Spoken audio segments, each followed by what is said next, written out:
solutions. Sorry. And we do know that the conference came to address challenges and identify solutions for financing sustainable development, including reforming the international financial architecture. And for those that attended, the conference began on 30th June and ended on 3rd July in Spain, with over 15,000 attendees, including policymakers, civil society organizations, and private sector actors. But it also carried debates on reforms of the financial architecture in terms of debt relief, but also climate finance. However, as feminists, we do acknowledge that despite the commitments made during Seville, gender equality was sidelined heavily and continues to be dangerously underfunded. However, we also acknowledge that this is not just a financial gap, it is an exposure to the structure and political unwillingness to prioritize equity, particularly in the face of resistance for gender justice.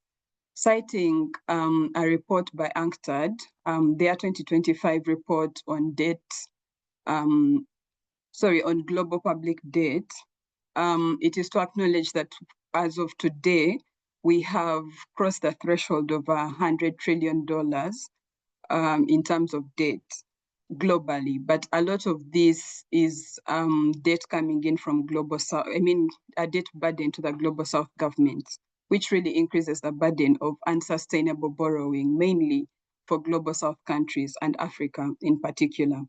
So as public debts shrink, governments mainly in Africa are having the option of increasingly becoming unable to fund gender-responsive policies and services.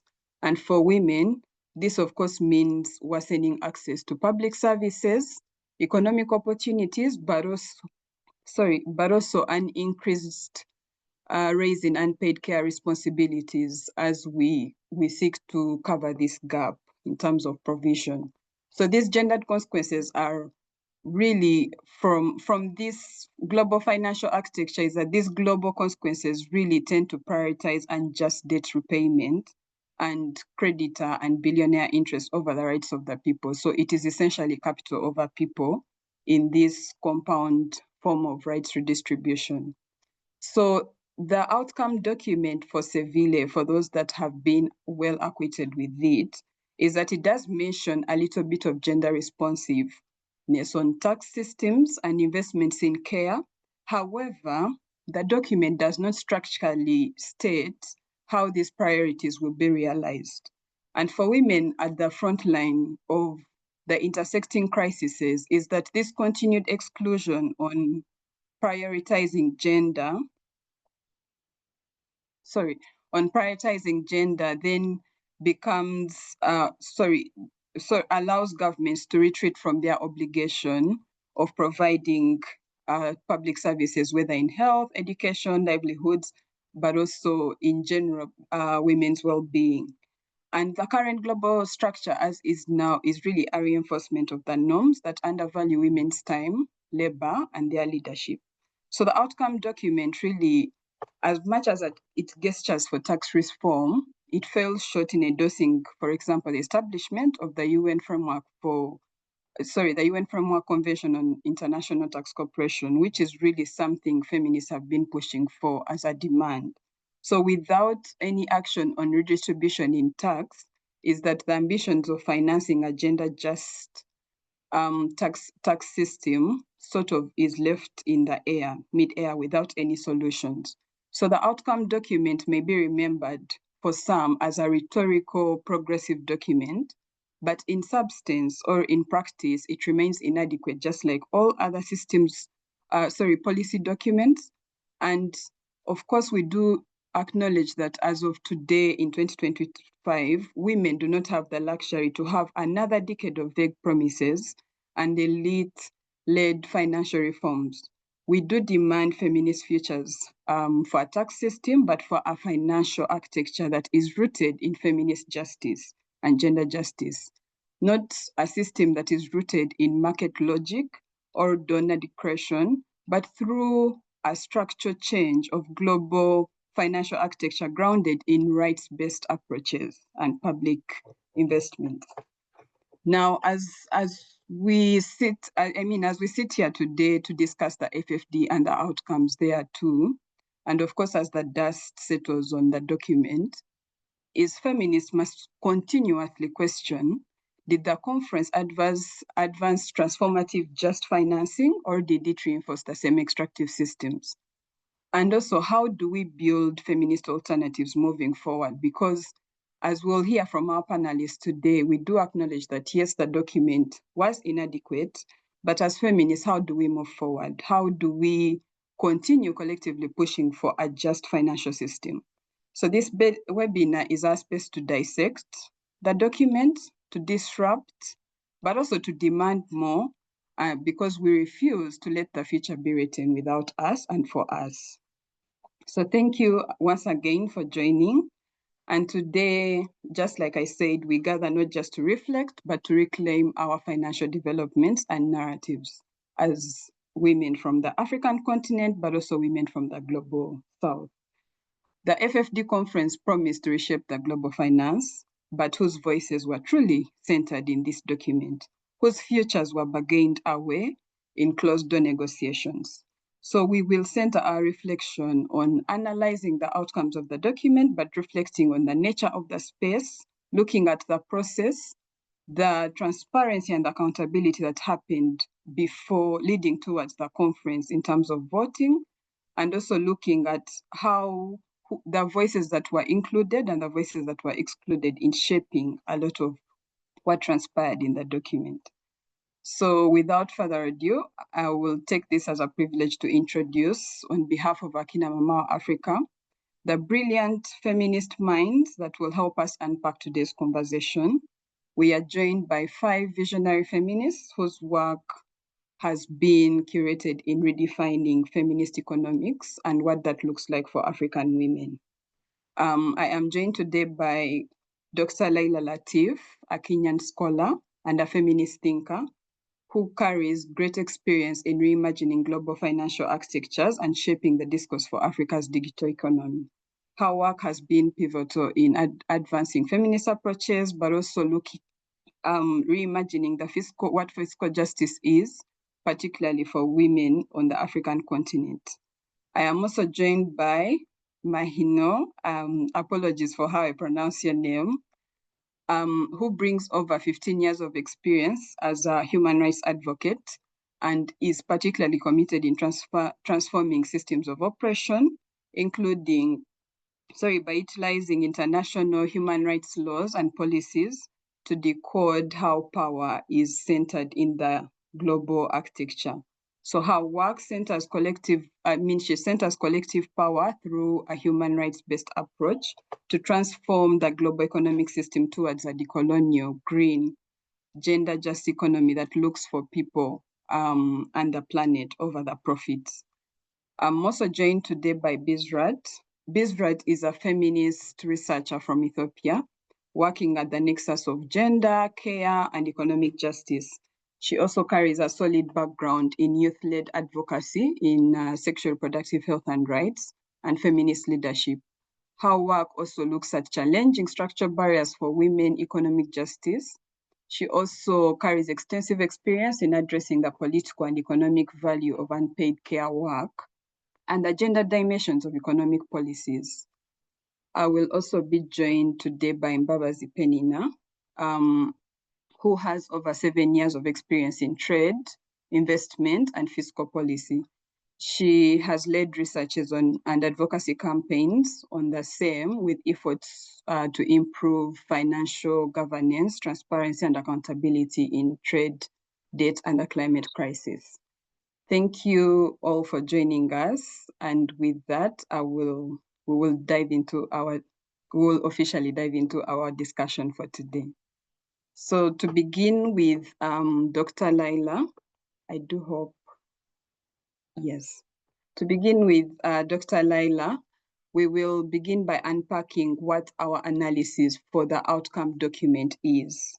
Looking at the analysis of the outcome document for FFD, particularly in relation to tax justice and the digital economy. Also, in your experience, could you kindly just share with us how you experience the space and what you think as a feminist thinker on the continent, what you think the representation looked like, both in tax but also in feminist organizing during the FfD document. Over to you, Doctor. Thank you so much. Hello, everybody. It's always nice to grace the webinars that are organized by Akina Mama Africa, because we end up having a lot of insightful conversations and questions for debate, which then get some of us who are academics to get back home, sit down and reflect on what is the way forward. So thank you for the question that you've asked. I think in my analysis of the outcomes that came out of the Seville process, I would actually say that there are five, I'd actually call them as 5 key outcomes that are very representative of how tax justice and the aspects around digital economy have been interconnected. So I see it in the context of 5 key outcomes, and I'm going to walk you through each one of them. So the first part of my analysis is that, yes, there happened from the time that Seville started, the first conversation, the opening, and then also the closing, and then in between the roundtables that were there, and also some of the general statements that were being made by heads of state, there seemed to be a widespread endorsement of the UN Framework Convention on International Tax Cooperation, right? So I use the word endorsement because by using the word endorsement, and if I was to ask you to look at the Seville document, and I was just looking at it right now, if you look at the action area A on domestic public resources, particularly section 28, B and C, it tells you that the governments have agreed to continue to engage constructively in the negotiation of the UN Framework Convention. Right? So they're going to continue to engage constructively. That's what they're saying. Secondly, part C is where they say that they have taken note with appreciation, or that they will take note with appreciation, the work of the UN Framework Convention. Okay? So when I say that this is an endorsement, it's simply what we call in diplomacy, diplomatic hedging. They're not saying that this is going to be the path forward insofar as the move towards tax justice is concerned, as the move towards taxing the digital economy is concerned. And I think the reason for this is that because this is still a process that is ongoing and we don't know what the outcome is going to be like, so hence in the wording of the Seville outcome, there was no explicit recognition that the UN Framework Convention is the path forward in embedding tax justice as we go forward. So nevertheless, it's still a historic move, because what we're here is a clear appetite for moving global tax discussions out of the exclusive clubs and into a more representative space, one where you have developing countries who are not just consulted, but are part of the co-authoring process in developing the rules. And I really think that this shift has real implications also for the digital economy, not just for tax justice going forward, but it will impact the digital economy, because if the UN becomes the site for negotiating digital taxing rights, then we're finally talking about fairer taxing rules for tech giants, for platforms, and also for the digital value that is created in the global south but is taxed elsewhere. But again, in terms of the question that Precious has asked me, right, my analysis on tax justice and digital economy, well, the first part is the UN Framework Convention has been identified, but let's wait and see what comes out of it. That identification in itself is a historic move, because recognizing that there's going to be an alternative to the OECD space is really, really important for the move towards tax justice. And then the second point in my analysis is that what I really loved about Seville is that we got to see very bold political support for wealth taxation. Of course, it didn't come out in the true, fair, equitable, democratic, transparent, accountable way in which we want to tax wealth, right? By looking at the net worth of these super rich people and then adding a percentage of taxing that net wealth. So we didn't get to that, but still got to some huge, because the most important part about ensuring tax justice through the Seville outcome is that we will no longer be whispering about taxing the rich. We're going to be naming the yachts, the jets, the offshore accounts.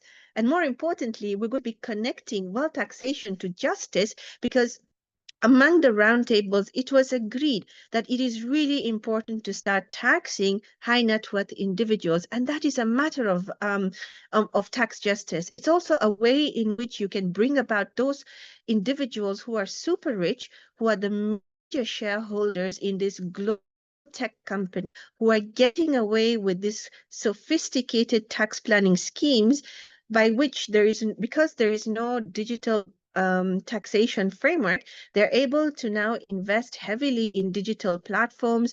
They're able to invest heavily in cryptocurrencies and digital assets creations, and they basically escape the tax net. But by bringing about this wealth taxation conversation that we're having within the Seville document, it is a move towards tax justice and embedding part of the digital economy into it. But unfortunately, the way which the Seville document and then the roundtable discussions are beginning to wealth taxation is by taxing those people who fly first class, who fly business class, who own private jets and yachts, right? So that is their framework or their conceptual thinking about how to tax the digital economy. To some extent, yes, move towards tax justice by ensuring that equality is embedded, but there are more ways in which high net worth individuals actually collect their wealth, which should be subject to taxation. But I think for us in Kenya, this proposal, it actually lands very well, because our own work, especially the recent report that I co-authored with the National Taxpayers Association on taxing wealth, is beginning to inform policymakers. And I really think the real discussion backs it up, because it tells us that we are not alone in pushing for tax equity. We're part of a broader global wave. Then the third point in my analysis, and also this is where I'm thinking as an academic who's trying to push for the feminist logic when it comes to the design of tax systems and the global economy as we think about it, is that indeed there were strong calls to democratize global rulemaking in taxation and finance. I think Seville pushed itself to do somehow content that is more deliberate than was what was included in the Addis Ababa Action Agenda. Because here we see a demand for fairness, not just in outcomes, but in who gets to decide. And that's really crucial. So for decades, the rules have been set in boardrooms, right? We all know this, that really don't reflect the reality of the global South. And I really feel that Seville began to challenge that. It said no more. It said we need governance structures where voice and vote are not reserved for the few. And you see that displayed across the entire Seville outcome, or the Seville commitment that we have as a negotiated document that has come out post 3rd July. And that's directly also relevant to the digital economy, because without democratic rule setting, digital taxation will continue to favor capital over countries, platform of people. It tells you from the way in which the G7 countries have behaved post-signing the OECD BEPS Pillar 1 and Pillar 2, whereby they went on the side and they agreed with the US that Pillar 2 and part of Pillar 1, Amount A, is not going to be binding any American company, which then calls to question that if we're talking about tax justice in this multilateral space, and we have agreed, like over 160 countries, Africa included, sat at the OECD inclusive framework to say that we will agree on Pillar 2.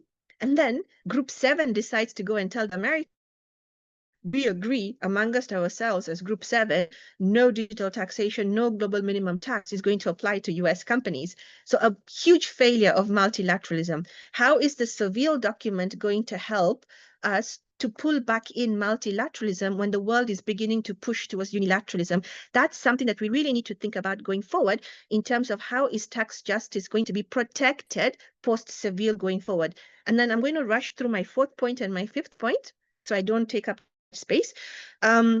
The fourth point is also there is an explicit recognition, right, that tax justice cannot be separated from the digital divide. It's just impossible. You cannot ring fence the digital economy anyway or anymore.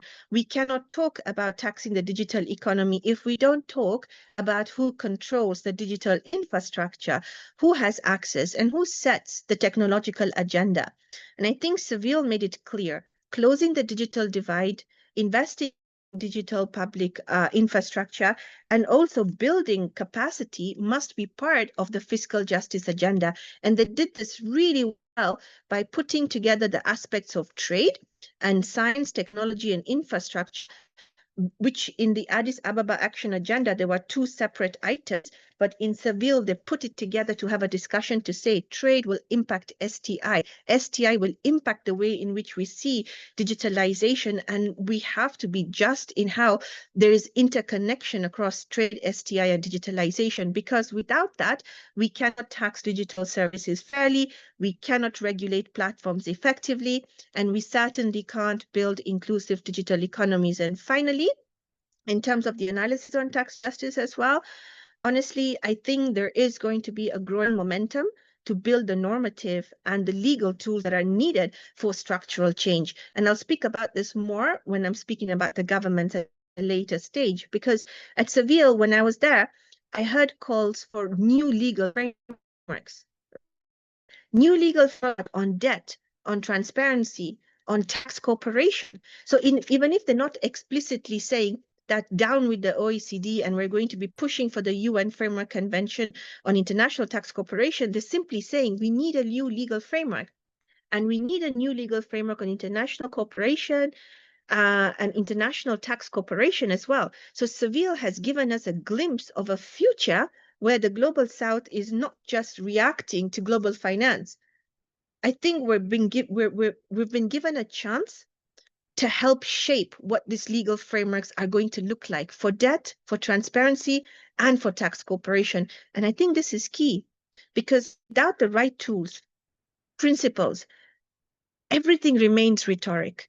The digital economy is fast moving. We need institutions, we need laws, and we need data systems that can keep pace and that reflect our values. So, Precious, throughout the entire time in Seville, when thinking about what the outcome document says on tax justice and how it relates to the digital economy, and how, as you know, an African female feminist academician in the room, these are the 5 key things that kept reflecting in my mind in what needs to be done going forward. So we have a good outcome, but the question is, what are the actionable steps we can take out of this outcome document to ensure that we meet our own development goals? Back to you, my dear.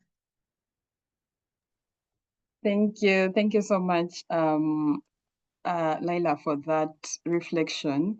And I think my biggest reflection that you talked about is the UN tax framework and how it's an alternative to the USCD. But of course, my immediate question would be, what then the voting, if there's an opportunity for Global South to sort of also get into determining how the voting structure looks like, because we do know that one of the OECD problems has been the voting structures, mostly for African countries. So whether this then poses an opportunity for us to rethink how the voting structure will look like in the tax economy. But also, I do thank you so much for bringing out the positive part of the document. And also, I do like how you did acknowledge that the document sort of calls for bold political support for wealth taxes. I think for me, that was also my best. Of course, I don't like how they brought it out, but that was also my biggest highlight. And indeed, we can no longer continue whispering and going under tables when talking about wealth taxes, but to bring out the village microphones and start calling out the wealthy to continue paying their fair share of taxes. So I will come back to you to address a few. And if anyone has questions, please raise them. You can please put them in the question and answer bulletin on Zoom, just under your screen. As we come back to you, Doctor, I will first move to Mahinour, just to look at, in terms of give us your reflection of the outcome looking at the outcome document and the space, particularly in relation to human rights, but also how the gender aspects were talked about and how the intersected issues really that the Center for Economic and the Center for Economic and Social Rights that you have been working on. I know you have just released your document on decoding injustice in Africa. So looking at that in the aspect of human rights, but also acknowledging that the document came at a time when we are experiencing a downfall, mostly in terms of militarization and tax, and how, for example, in Global South, many countries are seeking to, sought to increase their military budgets over providing important services like health and education. So over to you, Mahinour. Sure. Thank you so much, Tricia, and it's an honor to be here. My name is Mahinour ElBadrawi. I work for the Center for Economic and Social Rights. I am the Global Partnerships Lead, and really is a crucial moment to be reflecting in a feminist and rights-based space on FfD4, as it's seen as a major step towards what we do with not just the SDGs, but also as a potential space to connecting the dots across many different policy issues that are central for feminist justice and women's rights. I'm going to try and share my screen. I'm not sure if it will work. Sometimes my computer doesn't want to really cooperate much, but if that's the case, I may ask our sisters maybe to share screen for me, either Tricia or Peninnah. They also have the slides. Okay, I'm getting firewalled. Sorry about that. Is someone maybe able to project their screen? Okay, let me project. Give me a minute. Okay. Amazing. Thank you so much. Maybe if you hit the slideshow mode, then it could be bigger for everyone. Yeah, great. And maybe before we start, I just want to take a moment to recognize the struggle of women, girls, and all populations under occupation, especially currently the moment we're in, wherein we're seeing really difficult femicide in Palestine and in Gaza. This conversation is not separate, it's connected. There's no feminist justice without decolonial justice everywhere in the world, not just in Gaza, but in all places where the global South populations are under occupation and threat. So I want to take a moment to recognize that. Okay. Thank you all. So yeah, building on what Dr. Lyla said, CSR's analysis of why civil matters is exactly that. It's a moment for key openings, even if not transformative. We see key paragraphs on that, on mobilization of special drawing rights and on gender equity and transformation that were hard fought in New York. And we've seen it called the compromiso because even if it's not a what we definitely were hoping for, and it's still a maybe political rather than a legal maybe a political commitment rather than a legal binding obligation. It's still a foothold for a space where civil society is shrinking, where the space for feminist justice is being contested. So really, it's about naming issues of redistribution and having room for bold alternatives that are rooted in care and equity and rights obligations. picked up in some key proposals that we'll discuss now, specifically by some Global South champion government. So if we were to move forward, next slide. Really, the issue on that is where we saw a lot of reservations, but also a lot of new energy around putting forward a UN framework convention on that resolution. And that's really key because, as we all know, women and girls bear most burden of unjust debt that reflects in austerity, in cutting and on public health, education, food, water, but also in commodifying care rights.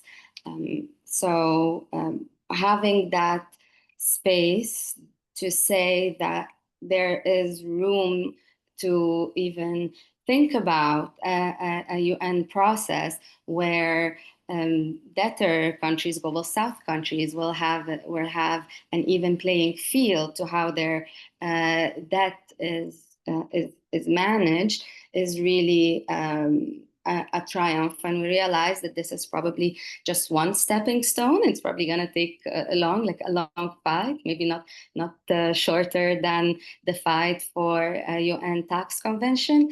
But again, while it's not as a first step transformative, we're not there yet. But that's a first step. That's how we see it at CSR.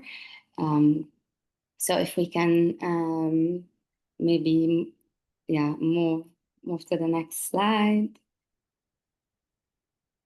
Similarly on tax justice, I will not add more to what Dr. Lyla said, but again, tax justice, the ability to mobilize resources to fund care and women's rights has seen a lot of momentum, especially from some Global South countries, but also with the support of Spain, forming a coalition of the women on progressive taxations around wealth tax and gender responsive budgeting. This is a good step towards really states fulfilling their obligations to mobilize maximum available resources to realize rights, and an obligation under the International Covenant on Economic and Social and Cultural Rights. So it's really good foundation. It's a win because we constantly keep seeing some of the states that want to hold the status quo try to push against the UNTC. Where again, it's another place where there's equal level playing field with better representation for civil society and for women. But we're very glad that there was no rollback and there is momentum being built around keeping tax justice and taxing duties and rights still ongoing at the UN. So if we can also move to the following slide. So I think it's really important to also mention climate finance and issues of systemic reforms. We saw under paragraphs 50, which are again a lot of the paragraphs that got a lot of withdrawals and reservations. We still see a debt for climate swap solutions, or as we would call, referencing back to what Tricia said earlier, false solutions. These are not structural, transformative ways to really look at either debt or climate, because really it's transactional. I'm quoting here our partners and friends at MENA-FAM in their analysis of the FfD, where they said, we don't want climate transaction, we want climate justice. So in a way to put forward that for climate swaps as a main solution really doesn't respect principles of common but differentiated responsibilities. It fails to mobilize public finance pledges. And we also see in some of the paragraphs under that sections 51.e specifically an idea of rechanneling SDR, but it's only voluntary. So we need more movements, we need more commitments, and we need less conflating of issues of justice. So and kind of backsliding that for climate as an innovative solution kind of sits more like a doing business as usual. So that wasn't really a success in that space for us, in that issue for us. But yeah, if we can move to the next. So what can really be done in terms of power and risking and counter power work? We see a lot of you are probably already familiar with the Sevilla platform. It's seen as a space for over 130 voluntary initiatives. The concern here is that many of them are private sector led. They may not be as open or transparent just by the nature of the vehicle being optional and a follow-up, etc. So we fear here that it may be a space for those who hold power to continue reinventing their usual solutions. But however, we do see some useful proposals around wealth tax, domestic tax reforms, and some feminist-led proposals as well. So overall, we see that counterpower is growing both within that system and also outside of it. So if we can move to the next slide around what's really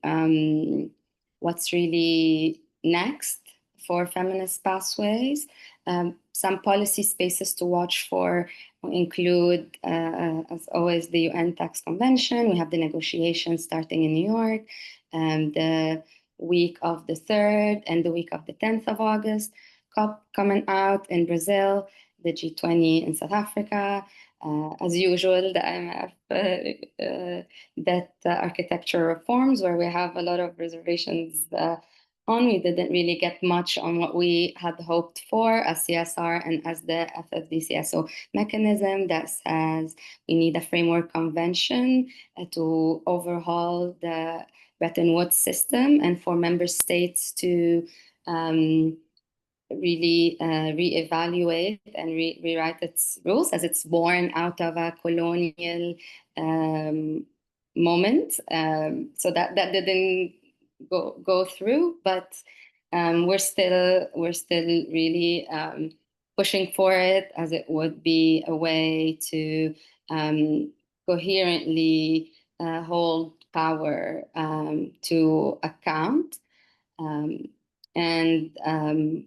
Coming up also this year is the IMF annuals later in October. So that's also space where we organize in and outside of the IMF to keep pushing for policy coherence across. If we could maybe move to the next slide as well. So yeah, before I close, I want to share that yes, while the the compromise with Sevilla and the FfD conference did not reach its full potential. It's still really important space where we got some stepping stones. It's also really important to hold that space as we see the US and other key actors try and roll back majorly on women's rights and feminist justice messaging. It's important for us to, yes, hold space, but also to push forward, because for us, we see if we don't push forward, we'll be rolling back. There's been already a lot happening in the human rights spaces, in the different fiscal policy spaces. This year is also Beijing plus 30. We're little concerned that a lot of actors, state, and also maybe some other civil society actors are holding the line, and we think holding the line is important, but if we're only holding the line from something that was 30 years ago, it's automatically a rollback. We've seen a lot of growth in, again, like CEDA and I see ESCR commitments through general comments that interpret what state duties really are. We have the Convention on the Rights of Indigenous People. So we're more for pushing forward in order not to roll back. And then again, FfD is not the finish line. It's only a first stepping stone, and we really see the potential for rights-based economies to really think of those policy issues as duties of states and of stakeholders that are owed to Global South countries to reverse the historical wrongs of colonialism, but also to realize rights of rights holders. So again, not what we really see as the what human rights can offer to the development framework is an obligations-based, norm-based approach that doesn't have to really swing with the winds of political clashes wherever global leadership goes in such a difficult geopolitical moment. So thank you very much, everyone, and we'll stop here. Thank you so much, Mahinour, for that reflection. And I think one particular one that caught my eye is the one on paragraph 51 that we often tend to leave out on the special drawing rights. And I think it is important for us to engage on this because as per the Seville outcome is that what it essentially states is that developed countries have this involuntary need to sort of reallocate their special drawing rights to low-income countries. And of course, this sort of takes us back because the last time the IMF and World Bank quotas sort of released special drawing rights, which was really in COVID. And I think that was the only time they really released the highest amount. If my mind serves me correctly, is that it's over 650 billion US dollars. And that only 1.8% of this went to low-income countries. And we do acknowledge that it came at a time when, of course, the Russia war was starting, but also a lot of the Russia-Ukraine war was starting and the oppression that happened then, but also it came at a time when US, for example, was experiencing elections and a lot of this money was reverted to that. So I think it's important for feminists to also look into the repercussions of the voluntary risk of it. And I think that's what we mean when we say that the outcome document is still rhetoric. I think as Dr. Lyla pointed out that it is more rhetoric than it is practical. So how do we fish out for the practicability of the document? At this point, I will call Bisrat to come and discuss with us what your overall experience as a young African feminist working on feminist macroeconomics and policy alternative was at the Seville in general, but also looking at what you had hoped at being part of the movement and what you had liked to see, what feminists were pushing for essentially, what outcomes feminists were hoping to see in the outcome document, and what your analysis of what came out from the conference was, and what that means for young women and girls on the continent. Over to you, Bisrat. Thank you, Tricia, and thank you everyone for this webinar. Thank you for the question. It's really important to have this debriefing moment with everybody, especially after such a big conference. And to be honest, my overall experience at the FfD conference was really disheartening to say, specifically from the starting, having the conference at a visa hostile country, which really made, participation just to start with very hard for people from Global South to come, and specifically like grassroots feminist organizations, young activists. Everybody faced a lot of barriers just to attend and be there in that space. And I really hope the FfD4 to be really aligned with equity, inclusivity, which it really contradicts all of that, starting from the visa hostile country. And as a young African feminist working in, justice, care, and equity, I came to this conference with, tempered expectations because my involvement in the previous pre-conference sessions had already shown how civil society organizations, specifically feminist and youth-led groups, were being sidelined in key negotiations and decision-making spaces. But reading the draft outcome document, as everybody and my previous colleagues mentioned, it really gave me a little bit of hope. Maybe, this would be a good space to push for transformative change. Because it at least mentioned, gender responsive financing, investment in care, and some nods to tax justice. But as soon as I got to the conference and started attending, some of the sessions and side events, all of the hope that I had really faded because the conference was not designed specifically for young people in mind. Almost every young person I talked to shared the same sentiment because they felt like they were lost. They didn't know about the, zero draft outcome document or anything and what had happened. They felt disconnected and excluded in all of the sessions and, the key negotiations being made.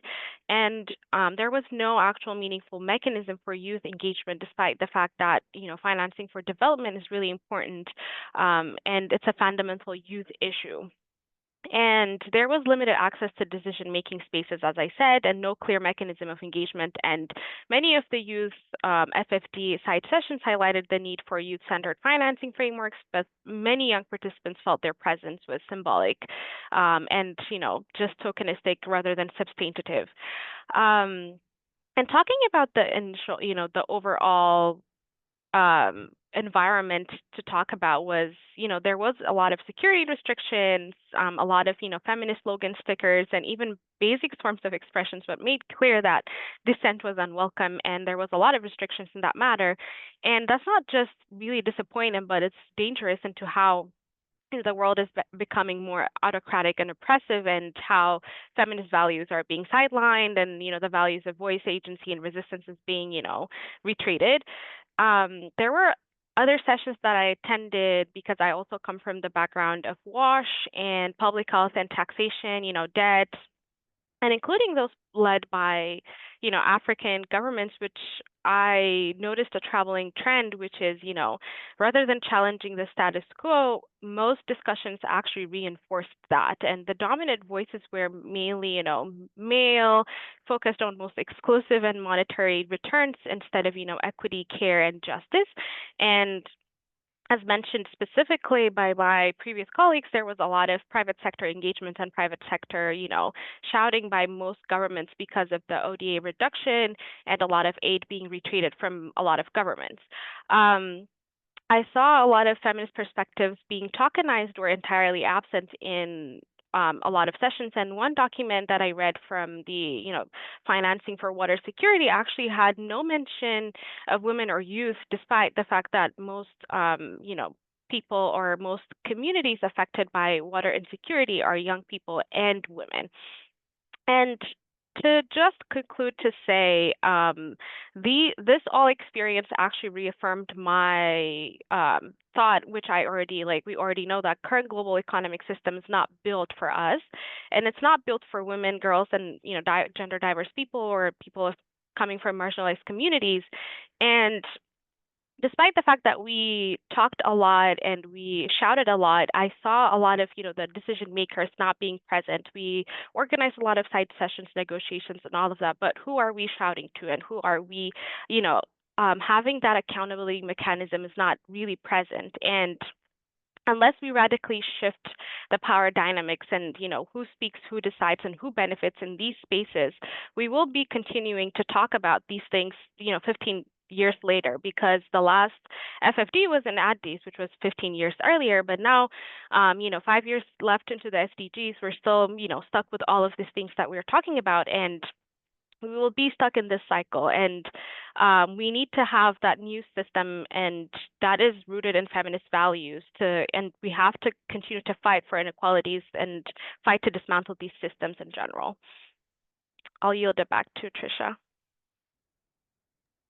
Thank you. Thank you so much for that. And of course, one of the important things that you raise is perhaps it's time for us to also reevaluate how global negotiations around economic growth are organized, because we can no longer keep having negotiations happening that are greatly affecting the greater part of the world in countries that are very restrictive in visa, but also very restrictive for travel. Also looking at the prices, for example, of hosting events during these negotiations. But I also do acknowledge that a lot of work was done by Civil Society Feminist Forum, by the Civil Society Feminist Forum. And I do acknowledge that in part of the backlash that was received were the side sessions that were talking about, for example, demilitarization and what that then means for the global economic architecture. So thank you so much for those reflections. I do want to come back to you, Dr. Lyla, to really talk to us about, in more detail, of course, looking at the before question, the reflections on the before questions that you had raised in terms of the UN tax framework, this opportunity, looking at what will be, is there opportunity for feminists to organize around how voting for African countries in particular would look like, but also for if you could share with us how governments were pushing, what governments were pushing for, what were there. I know you had hinted on some of these in your initial talk, but also what exactly, and what are those points of convergence that we could reach out to these governments, and which governments were more progressive, or would we want to talk to more, but also to look at how we build solidarity and advance collective feminist demands beyond FFD. What are those opportunities? I do know that Mahinour, had mentioned some of the upcoming spaces on economic justice, but also in climate, and how we, maybe you could also help us looking into the digital world as well, the digitalization of the digital growth, and also what are those potential opportunities we could leverage on to push for feminist alternatives. Over to you. Thank you. So I'll start by just discussing the first question on the voting. So just like Mahinour, brought to our attention that the intergovernmental the 3rd of August all the way up to the 16th. Now, by the time, you know, the first resolution was passed that we need to be able to move the conversation on international tax cooperation to the UN, you could see the voting pattern, right? A lot of countries, developing countries with some Eastern European countries, a lot of Latin American countries, Africa, you know, just generally the regional blocs that represent the developing world voted in solidarity. And you could see that the G7 countries voted in solidarity. But the most important thing was that because of the democratic voting approach, which is inherent as part of the United Nations, the developing countries carried the day. Now, this is not the same approach that is applied outside the United Nations, like at the OECD, they would want to vote in terms of consensus, right? Unanimity. And that is where we have always taken the hit. Now, if we're going to be thinking about the voting patterns for feminists to also influence African governments, there's a problem. And the first problem is that the Intergovernmental Committee, it set out its draft program and it provided the notes on what it thinks is important in terms of the substantive content that should go into drafting the Framework Convention, and also on Protocol 1 and 2, which is taxing cross-border services, and the other one, which is on dispute resolution. Now, it opened up its notes, it made them public, and it called for input from stakeholders and also African governments. Now, if you go onto the website, what you're going to basically see is that the number of people who have submitted comments come from the stakeholders, a lot of civil societies, a lot of feminist institutions, as well as tax justice advocates. They have given their views on what should go into designing the Framework Convention and also the shaping of the protocols. Now, when you look at the member states, how many African governments have submitted written comments on the notes on the Framework Convention and the protocol? You know, I just want you to go and check the online website and just be surprised. So here we are saying that we want Africa to have a voice. We want Africa to be on the platform. We want to dismantle this entire OECD framework in favor of the United Nations. But then when the most important material now is you to tell us how to draft this convention and what goes in terms of content, African governments do not make a submission. That tells you a lot. But nevertheless, they feel that it's very important we have the African group. And I think the African group is so beautiful. It's like, you know, Ghana is there, Nigeria is there, Kenya is there, Togo is there, Sierra Leone is there. We've got like a lot of African governments that have come together to form the African group. And there's a WhatsApp group where, you know, we always converse in terms of sharing knowledge and what they need to be aware of in terms of red flags. But that African group is very active when it comes to discussions. So they decide together how we're going to vote, when are we going to vote, and what are we going to say on the substantive content when it comes to the convention and the protocol. And then we'll also have meetings with them, right? Like just before they go into the room to negotiate, there might be a small webinar on the side or a physical meeting where we end up discussing critical issues. But that is not enough when it comes to influencing voting, right? What they need to do is to have substantive technical knowledge that they're able to sit in that room and actually make empirically backed, reasonable arguments to say why the Framework Convention should have a substantive content on taxing the digital economy. When they don't, because, you know, the thing is, like, even as civil society, we could be sitting as observers. We can make interventions, but those interventions may not really be taken by states as part of designing the Framework Convention. It's what the member state says. I think it's not about getting them to vote, because voting, we have the votes, right? Hands down, we have the votes. There's going to be no issue about the votes. The main issue that I see where we need to come together collectively is to influence their thinking, is to give them that content, that substantive narrative, those norms that are going to help them make a persuasive case before the chairperson, right? So that he himself can collect the views and say, this is an important theme for Africa. This must be part and parcel of the Framework Convention. Because as we're seeing the Framework Convention being talked about, it's very loose. It's more of the architecture, the conference of parties.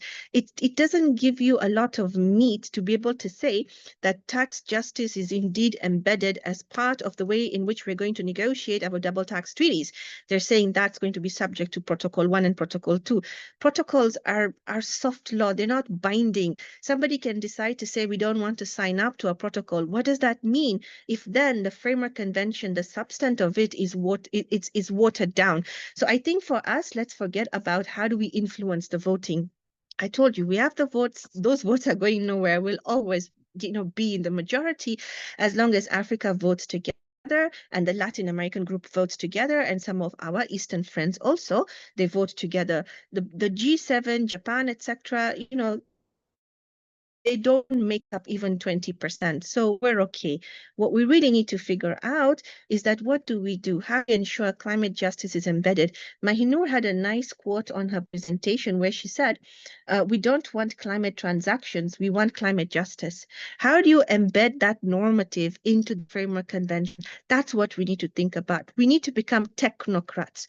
So as technocrats, we are drafting in advance what we can then go and give to the African group and tell them, when the subject of Protocol 1 comes to discussion, make sure these important points are covered. When you're arguing for the Framework Convention, make sure these institutional architecture is actually covered. What is it that we want at the end of the day? We want a final institution that works for the support of Africa, not to extract from it going forward. So that's my response. Now, the important question that you had, right, was on Seville and how the African governments organized themselves and what they pushed for. What I really liked is that we had 6 tables, right? And the African governments, they were central to these roundtables. So some of the African governments were as co-chairs to the sessions, to taking the floor with very clear positions. When you heard the arguments from the Gambia, from Eswatini, they were really speaking about the core issues that touch on Africa's sovereignty.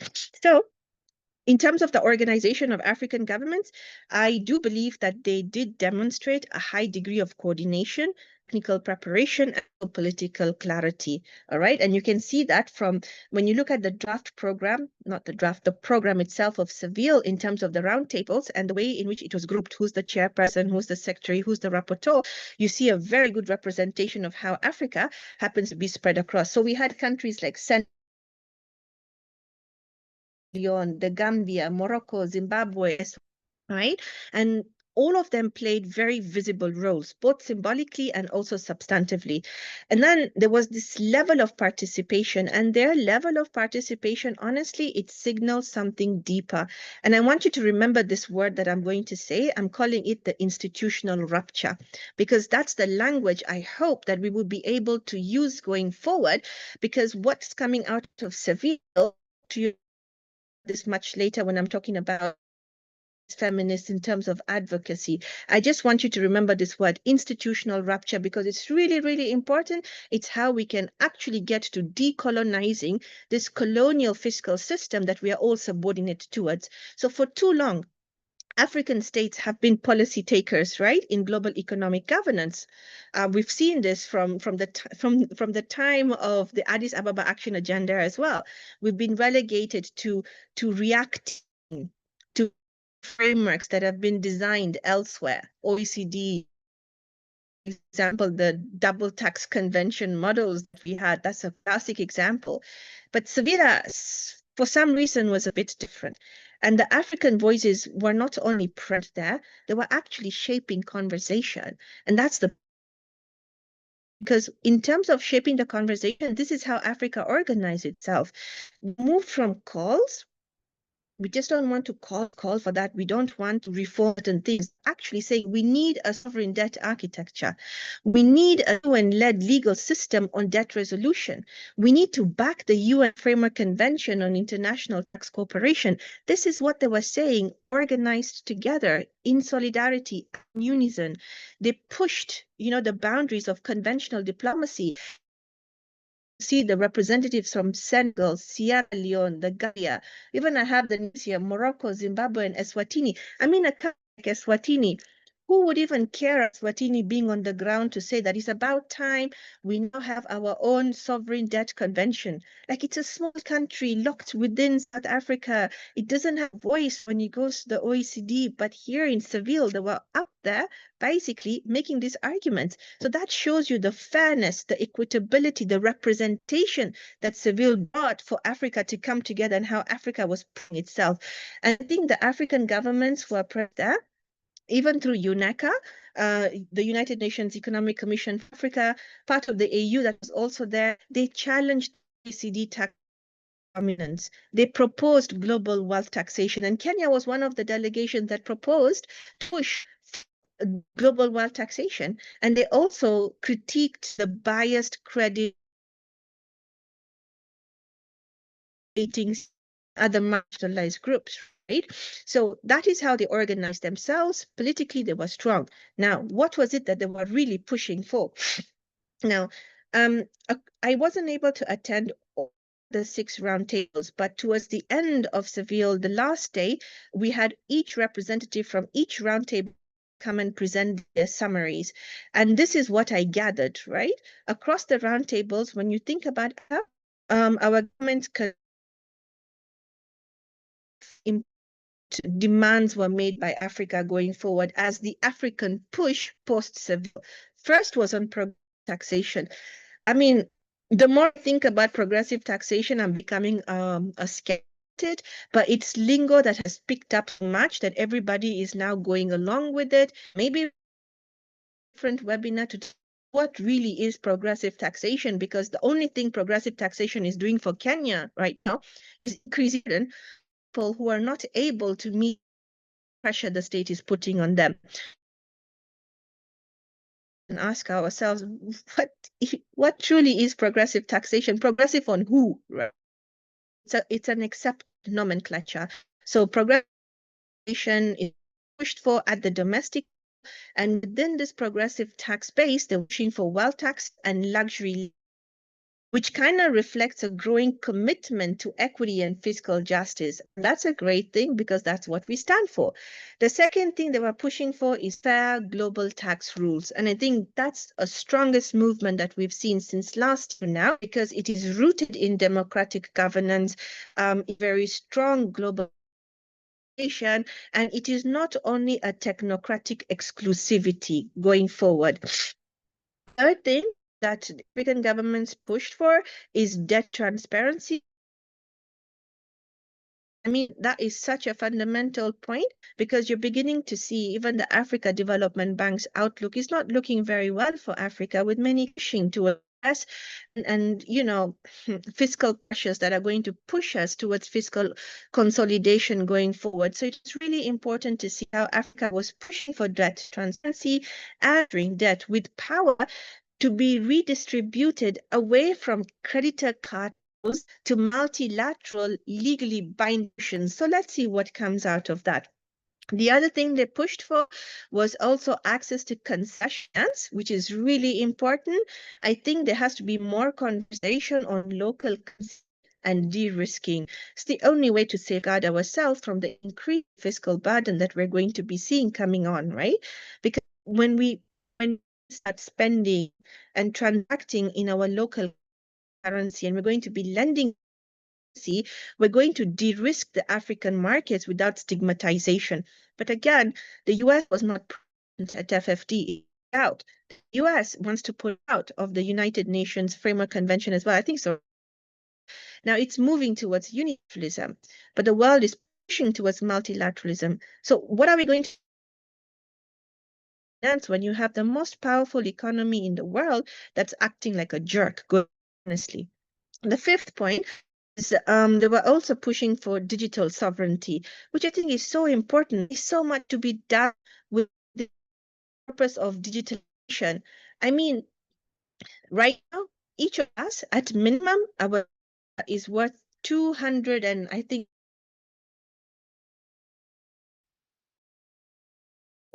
suppose only 10 million people, right? We're trying to look at the tax system. How much do 10 million Kenyans support the income or the profits of a specific company that provides sub-cable connections between Kenya and the world, right? Because it's the sub-cable that requires for data to be transmitted. And each of our data is worth $250 at minimum. It's a study that was done in the UK. So 10 million people times 250, how much money is that? Why are we not taxing it? We're only here thinking about we need to tax Google, we need to tax Amazon. Yeah, those are basic, companies that can be taxed, but there's so much more within the framing of digitalization that we can look for. There are almost about 13 taxation points within the digital infrastructure, other than taxing digital platforms, that we should be thinking about. That's a subject of conversation another day, but that was not really unpacked at Seville. But they only said we need to talk about digital sovereignty, which means closing the tech divide and ensuring that artificial intelligence and data analytics or the data systems serve the African public interest. I don't know what that means, because when you go and read work by Shoshana Zuboff and you read works by Nick Couldry and Magias, you will actually get frightened in the way in which the digital infrastructure is actually profiling our data and making so much of money, and our governments are left in limbo. But anyway, those are the issues that were identified as Africa's push towards what happens after Seville and the commitments African countries want to place as part of their medium-term projects. So in essence, Africa wasn't merely asking to be included in the conversations within Seville, it was asking for a redesign of the rules themselves. It may not have come out very succinctly or explicitly, but if you hear what the African governments were saying, you could piece it together. Now, the most important question was Africa fairly represented? I think in numeric terms, diversity of African countries across roundtables was notable, because we had both large and small economies. They all had a presence. Eswatini was shining, right? The Gambia was there. I mean, South Africa,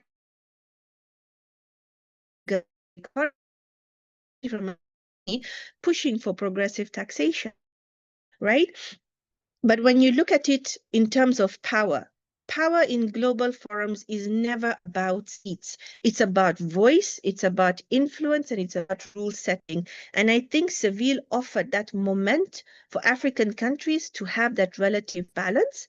But then, of course, the remains, just like we've heard from Mahinour's presentation and also Bisrat.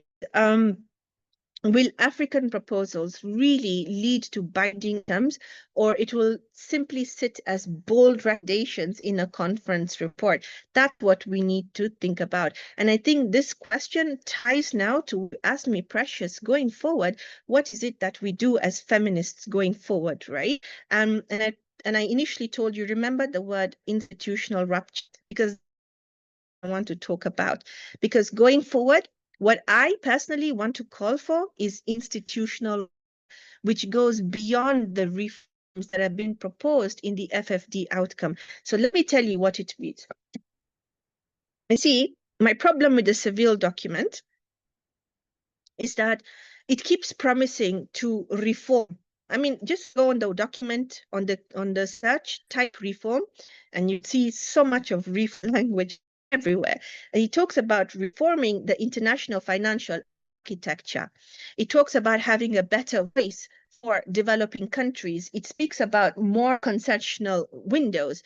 It speaks about enhanced lending capacity. It talks about we will encourage the World Bank to do ABC. We will encourage IMF to allow for special drawing rights to be transmitted, blah, blah, blah. How do you get governments to use such derogatory language? For me, I am derogatory because a government saying a whole government, that I encourage IMF. You don't encourage an institution. You demand that institution to do something because you are the leader and you are the one who's facilitating payment to that institution to remain in existence.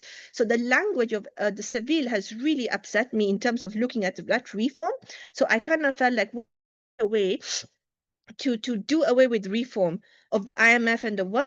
And that's why I kept thinking about institutional rupture, because the word reform is just like a bandage on a system designed in 1944 to keep us perpetual debtors. There's no amount of quota adjustments or hybrid capital, whatever instruments, which will change the DNA of institutions that have been built to extract from Africa and never to develop Africa.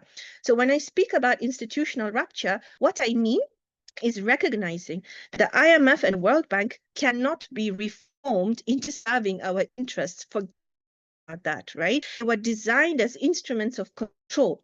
The IMF to discipline our economies through austerity, and the World Bank to finance extraction corridors, not transformation. Even their own evolution roadmap maintains the same logic. We borrow, we adjust, we pay, and we remain dependent. So now, in terms of institutional rupture, what I want to push for is an alternative. And this is where we really need to come together to put our minds together, right? We're already seeing glimpses. There's something called zakat, sukuk, Islamic finance principles that embed distribution into the fiscal architecture itself. It ensures resources flow to economic rights rather than debt service. I want you to imagine fiscal systems where wealth taxes aren't additions, but foundational principles that offset debt burdens by design. We need to think about regional monetary stand development differently. Financial institutions that see, we need financial institutions that see public spending as investment, not fiscal burden. So institutional rupture, it simply means dismantle IMF, dismantle World Bank. Let's think about an alternative. And the alternative isn't sitting in a blueprint somewhere waiting to be implemented. The work of the rupture means us here coming together, south to south, movement to movement, in sustained conversation and debate. We need to think, Yani, collectively, to build institutions that serve life. Not it means we need to come together as economists, as lawyers, as policymakers, right? Learning from indigenous knowledge systems, feminists reshaping how we measure value, practitioners sharing what works on the ground. So by institutional ruptures, what is the alternative today to IMF and World Bank that would work in favor of African countries? And that's the advocacy we need to come together to figure out. I don't have the answer yet, but collectively in our conversations, we will figure out the answer together. So Precious, over to you. Thank you so much. And indeed, I do agree that it is time for a rupture, an institution rupture. And I like the mention, of course, reiterating what Mahinour had said, is that we are not encouraging or asking for favors, we are demanding for a system change. And like you've mentioned, a system that is meant to serve life, not a system that is meant to serve a few at the expense of the majority. So thank you so much for that. I think to carry on the same conversation, I would like to hear from Peninnah. From the human rights perspective of it, we do know that the document, quote unquote, sort of brings in the aspects that wasn't in the third International Conference for Financial Development, the Addis Ababa action agenda. So looking at it proposing this alternative of debt, but also acknowledging that how that was also brought in was really watered down from the original demand that the Africa group was sort of pushing for. And essentially I think it was the Africa group combined with Latin America and the Global South. So because in the final outcome document, a lot of what the demands from the Africa group and the Latin America group is something, what was brought out wasn't something that the or regional demands were sort of asking for, because the regional demands were seeking to address a systematic change, which Dr. Lyla sort of refers to as the system rupture.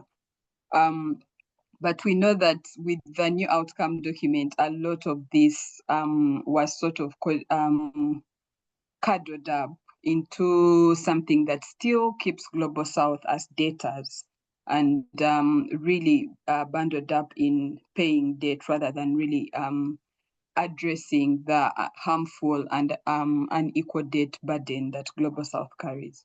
So looking at that and also borrowing the question that I'd asked Dr. Lyla before is in what was CSOs, the civil society, because I know you CESR was part of the civil society forum.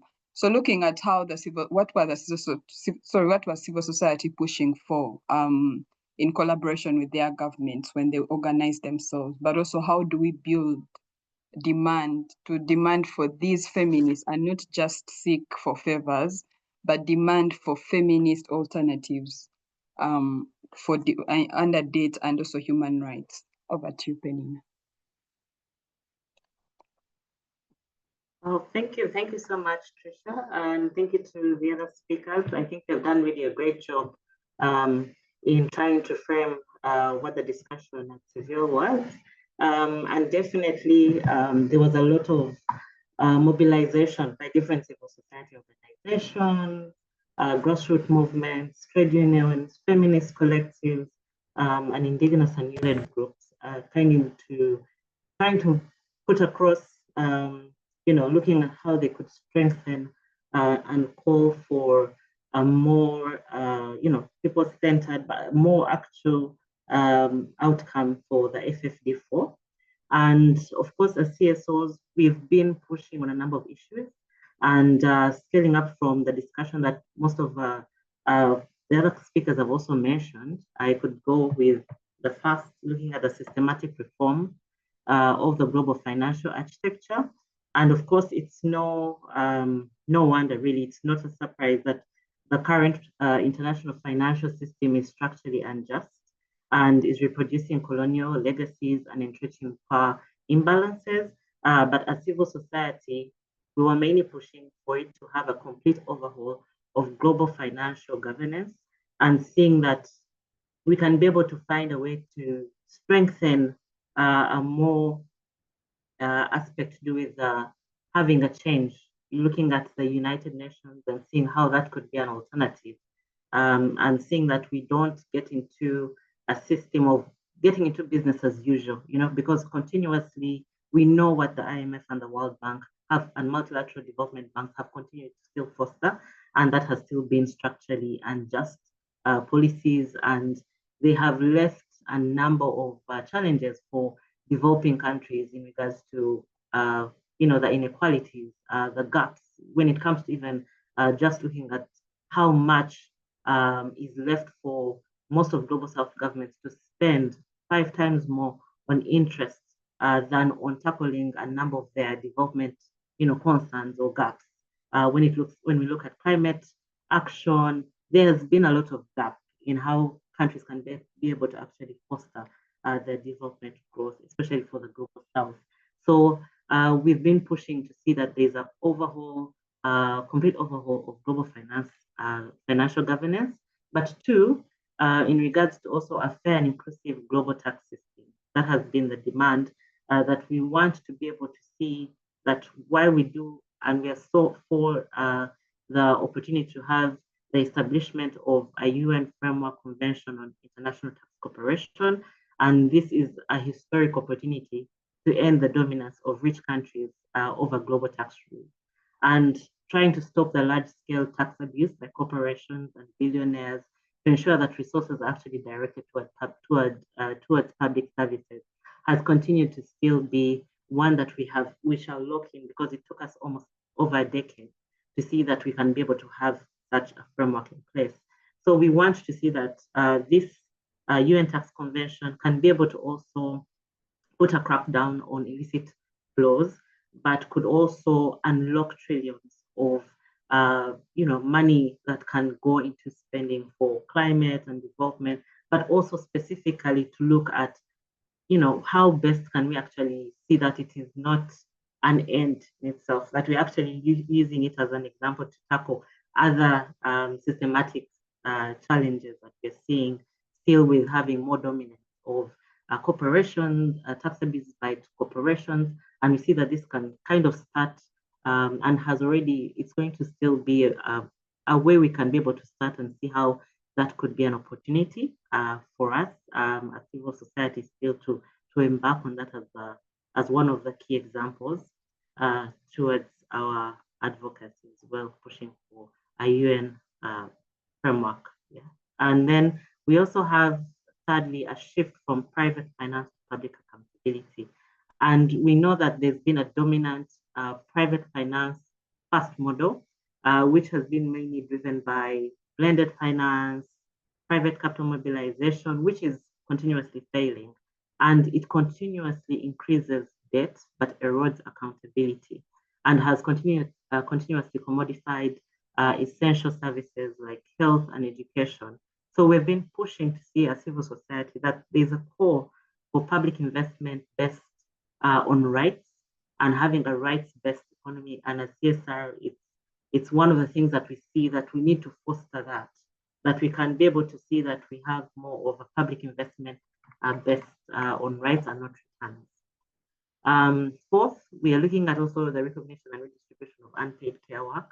I know it was highlighted in the document, but still we see that unpaid care work, mostly done by women, is a hidden subsidy to the global economy and a barrier to gender equality. And Tricia, you mentioned this in the beginning of your remarks and the opening of this webinar, but we are striving also still together to see that as civil society, we are demanding for public investment in integrated care systems that do recognize and also the recognition of care as a human rights issue and a public good. So there is need to see that we continue to foster that as civil society to strengthen our voice in that area, but to also see that there's a lot of change that can be made going ahead, even into the next FfD4, in the next FfD5. And then also in regards to climate and environmental justice, of course, civil society has continued to denounce the omission of key climate justice measures. And this has come out in the forms of the phase out of fossil fuels, the commitments to scale up public finance, public climate finance, and also we still strive to see that we reject market-based solutions and demand for ecological reparations from the global north. But more specifically, there is a need to see that we make the rich polluters pay, and we do not want to look at climate financing being seen as a charity. And as CSR, it's one of the areas that we continue to say that climate finance should not be seen as a charity, but it is justice. And there's need to see that climate finance can be offered as public grants and not new loans that deepen global South countries' debt. And we know that there's so much that global South countries are not able to actually meet their climate commitments. And this for long has instead created a big challenge. But also there's need to see that we continue to strengthen that in looking at demanding for more climate or more public grants, climate finance as public grants and not loans. 6 is also the debt cancellation and sovereign debt justice. Of course, there's been a lot of CSO call for binding UN Convention on Sovereign Debt to ensure just and transparent debt cancellation processes that should prioritize human rights and environment resilience.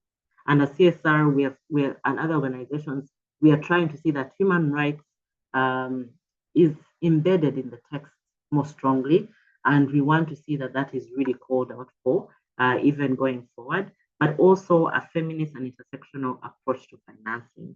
And of course, this is even part of the reason as to why we need such a webinar and such discussions to go forward, is that we're trying to see as civil society that we are also centering feminist economics and demands for financing for development that address structural roots for inequality, but also calling for universal social protection, living wages, and full economic inclusion. And we cannot reinstate that, emphasize this further, because we still see that even while everything that happened at Seville, the positive and the negative, why we need to flip it over to the positive as well.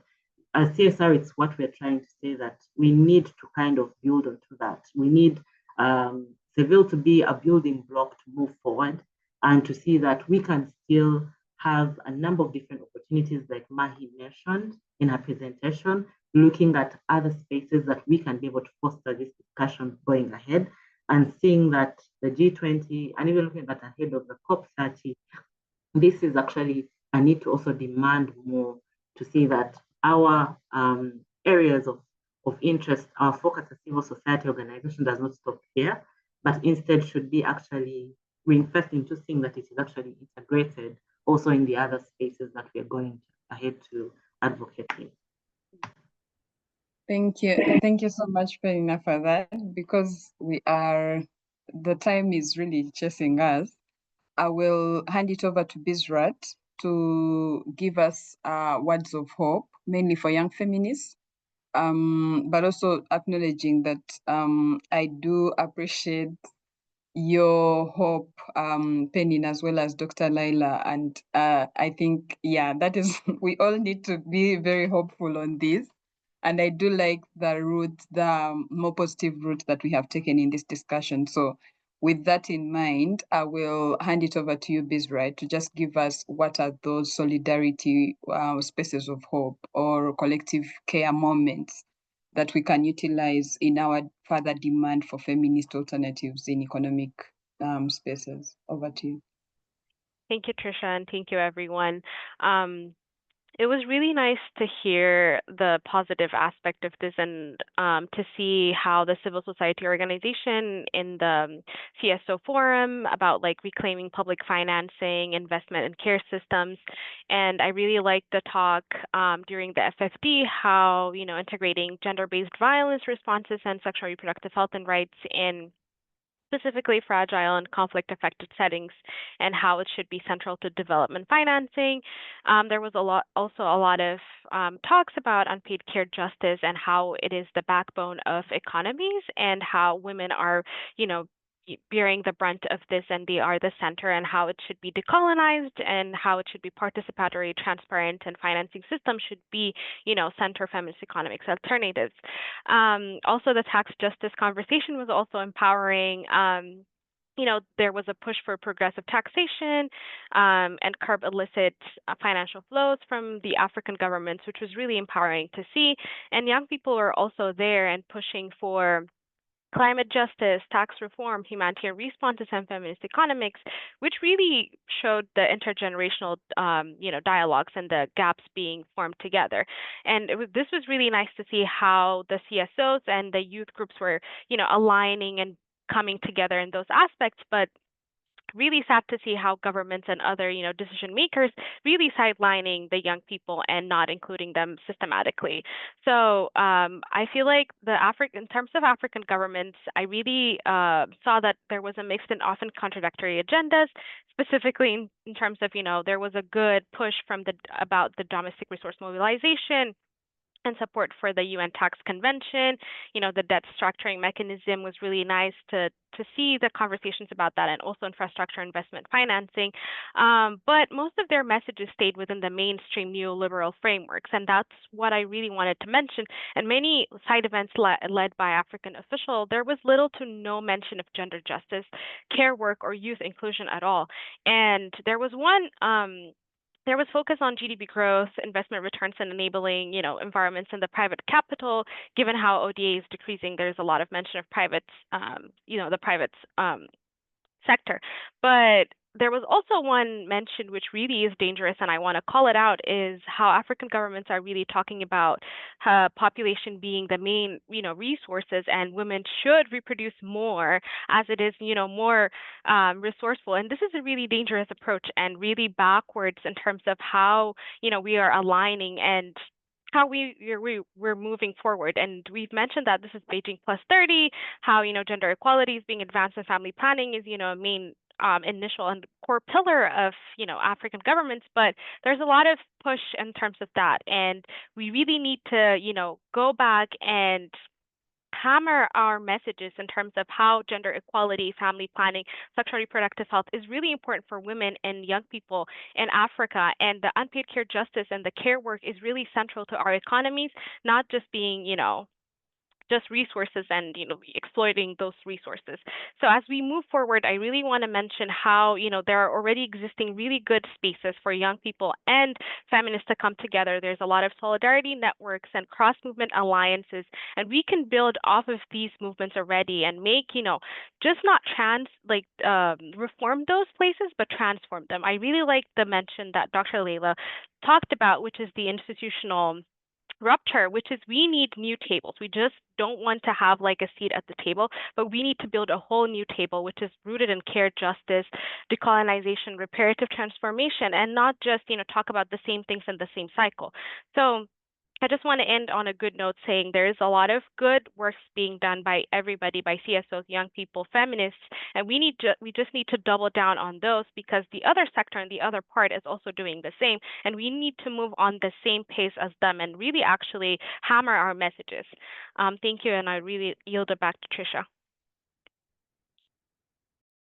Thank you so much, Bisrat. I was clapping when you raised the thing about women having to populate more, because the contradiction that you're not willing to finance public services, but you're trying to move this, or even the contradictions in reducing ODA and increasing military spending, I think for me is really the contradict, and also the document not even hinting on the impacts of militarism. And yet at the time when the conference was even just starting, a lot of areas, war-torn areas were experiencing starvation, but also a lot of the bombing that was happening just in time. And for countries to fail to even address that, I think for me, like you mentioned, is a requirement for a new table and a need for us to do away with the old tables entirely. So with that, I know we are really, really affected by time, unfortunately, but I will now bring it up to the rest of the people on the call. If you do have any questions, any reflections, any comments, I will give it up to 5 people to quickly ask that, and then we'll have our last words from the speakers and the panelists and close this. So I don't know if anyone wants to raise it up, or if you can type it in the chat, that would also be great.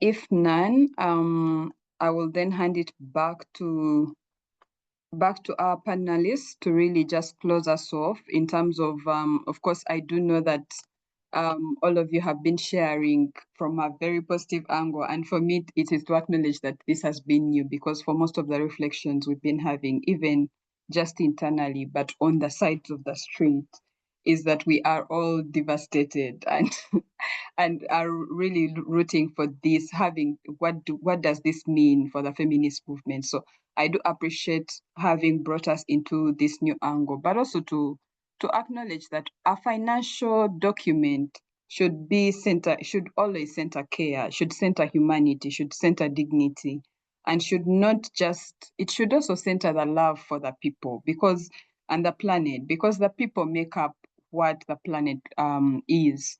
So if we are seeking for a reform in the global financial architecture, it should be one that seeks to redistribute wealth, but also fund public services and repair the damage that has been caused over time with what the current financial architecture looks like. So looking at what that then means is we must seek a just financial system that restructures not only governance, but also calls for a rupture, like Dr. Lyla says. So I will begin with you, Dr. Lyla, to just give us your final send-offs before I can quickly go to the rest of the panel. Asante sana. So I think for me, I'm going to end with institutional rupture. I want you to think about it. I want you to help me understand how to create an architecture that would be an to these colonial bodies that we seem to be constantly subjugated under. And for me, colonial rupture requires 3 simultaneous movements, which I really want you to focus on. Political courage of southern states to collect systems of development, finance, trade, and monetary cooperation. The men are not going to do it. We have to do something about this. Second, the epistemic audacity, Western economic orthodoxy entirely, right? Building instead from indigenous knowledge systems, from financial principles that already exist on our continent, and feminist economics that prioritize life over capital. What does this look like? We need to start talking about this so that we have a collective content that's going to help us develop these alternatives. We need a sustained solidarity between movements, scholars and practitioners across the global south.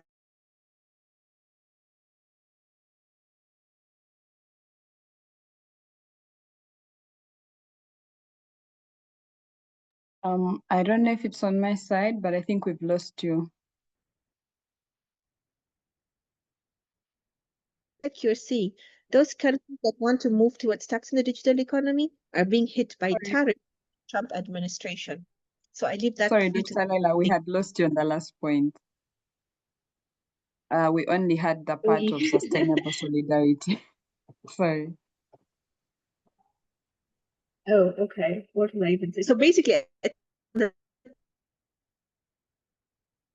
thinking about the institutional sovereignty and how to move towards getting it to become an alternative, we want to come up with this solidarity movement, and the solidarity cannot just be amongst ourselves, among us scholars, whom we can pull out from the south to with imagining, dining, and also defending these alternatives when we are faced with the inevitability. So, for example, from states that may push our governments to say, if you adopt this measure, then we're going to push a tariff of 70% on you. We have to be ready to tighten our belts if we really want to now come up with a strong institutional structure. But let us think the look like in that. So that's our homework. Thank you. Thank you. I'll quickly hand it over to Peninnah to just give us your closing thoughts.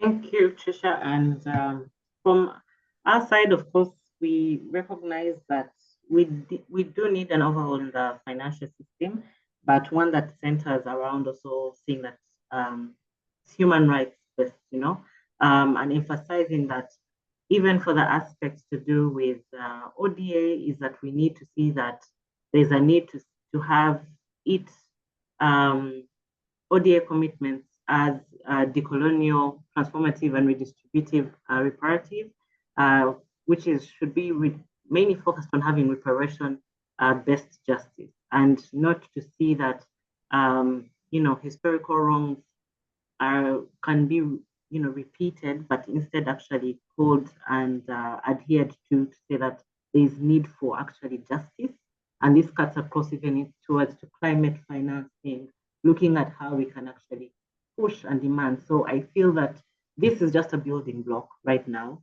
Seville was a building block, like I mentioned, but there is now need for us to have more solidarity, like Lyla mentioned, and to see that we're able to work together to push for more binding obligations, but to see that we're also reclaiming public finance and having it sustainable to meet a number of our different outcomes and commitments as a developing country. Yeah. Thank you. I'll hand it over to you, Mahinour, to just take us through what your closing thoughts are. I know you have typed something in the chat, but you can just give us a few reflective thoughts on that. Sure, thank you. That's kind. More to what was already said, really, that ODA and financing for development is not an issue of charity. It's actually an obligation of states under international human rights law, specifically under the International Covenant, Economic and Social and Cultural Rights. States have the duty to cooperate, including within and outside their borders. So that these are the extraterritorial obligations of states, and they have the duty to prevent and do no harm, and to regulate private sectors in line with those obligations. So in that sense, rights-based financing is a human rights duty. And there is, if I may leave us again with one message, there is no development justice without redistributive justice. To me, saving multilateralism but pushing it forward means not reinventing the wheel on the already existing hard-won commitments by states. This is a moment of a lot of skepticism in human rights because of duty bearers not wanting to uphold their duties towards rights holders, which is not unusual. It is a moment, and to me, as a women's rights advocate and human rights advocate, I invite us and I invite myself to continue claiming and reclaiming human rights as a peoples-based movement, not as seeing it as just what the duty bearers are willing to give or not give, to continue to challenge and remember that human rights are from the people and for the peoples, and they give us a really a good potential for obligations-based approach to feminist justice. Thank you. Thank you so much. That was lovely. Bisrat, I will hand it over to you, then I can quickly end. Thank you. I don't have much to say. I'm just going to echo what all my colleagues have said already. And just, I want to emphasize that we shouldn't be just responding to broken systems, and, we should be reimagining what justice really should look like. And beyond the FfD4 and all of these conferences and big negotiations, our power truly lies within our communities. And that should be like building movements in care, decolonization, reparative justice. And we should not just ask or wait to be included. We should actually demand to be included in these decision makings and be ready to shape our future together. And thank you. Thank you. Thank you so much, everyone, for really being part of us. I know our time is already fast spent.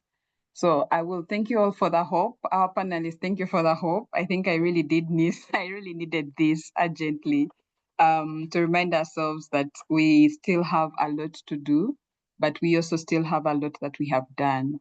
So we look forward to really continuously advancing collective feminist advocacy, and also to continue advancing women's needs over profit and over corporate capture. So as feminists, we do acknowledge that we must continue to disrupt and also to bring a whole new table, push for a new table rather than coming to sit on the old tables. So looking at this is we must continue disrupting development needs that are given to us, and also continuously challenging who change is for and what change we must be asking for, but also reclaiming narratives, like Dr. Lyla says, the epistemological revolution needs to also happen in a lot of the ways that we advance economic justice. So thank you so much for joining us. I was your host for today on behalf of Akina Mama Africa. Thank you. Have a good day. Bye-bye. Thank you. Bye.